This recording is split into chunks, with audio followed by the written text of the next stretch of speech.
बिहार से जो करारी हार का डर है वो अब उत्तर प्रदेश में भी उनको सता रहा है। दिनेश शर्मा ने क्या कहा वो भी आपको सुनवाता हूं।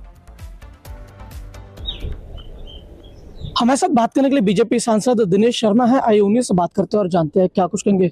सर, आज से शीतकालीन सत्र की शुरुआत हो रही है, लेकिन विपक्ष कह रहा है कि जब तक एसआईआर पर चर्चा नहीं तब तक सदन नहीं चल पाएगा। देखिए, जो मैं समझता हूं कि सरकार के साथ उनकी जो वार्ताएं हुई हैं और आज का वातावरण देखकर मैं यही कह सकता हूं कि पिछली जो भूल विपक्ष से हुई थी शोर शराबे में चर्चा न हो देने की, इस बार उसकी पुनरावृत्ति नहीं होगी और सदन अच्छे से चलेगा।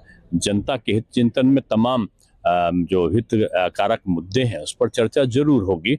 और सरकार ने पहले ही कहा है कि आप जिन मुद्दों पर करना चाहते हैं, सरकार हर मुद्दों पर बढ़ के आगे है और चर्चा करने के ना करने का प्रश्न कहां से आता है। सर, लेकिन एसआईआर के नाम पर चर्चा और उसके लेकर हंगामा कब तक? ये सब लोग केवल बहाना ढूंढते हैं।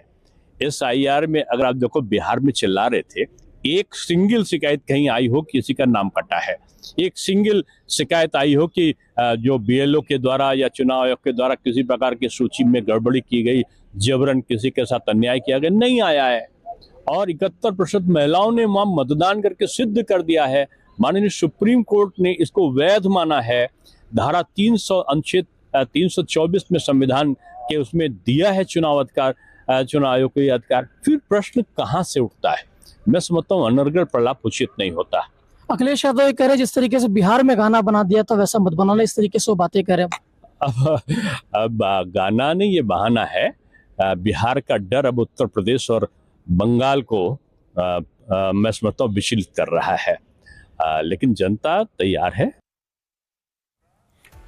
तो दिनेश शर्मा को इस वक्त आप सुन रहे थे। उन्होंने कहा कि बिहार का जो मसला है ये सुप्रीम कोर्ट में लेकर गए, सुप्रीम कोर्ट ने उसको वैध करार दिया है, सुप्रीम कोर्ट में कोई शिकायत नहीं गई। इसका मतलब है कि एसआईआर बिहार में ठीक हुआ और अब बाकी जगहों पर हो रहा है, तो विपक्ष को इससे परेशानी क्या है?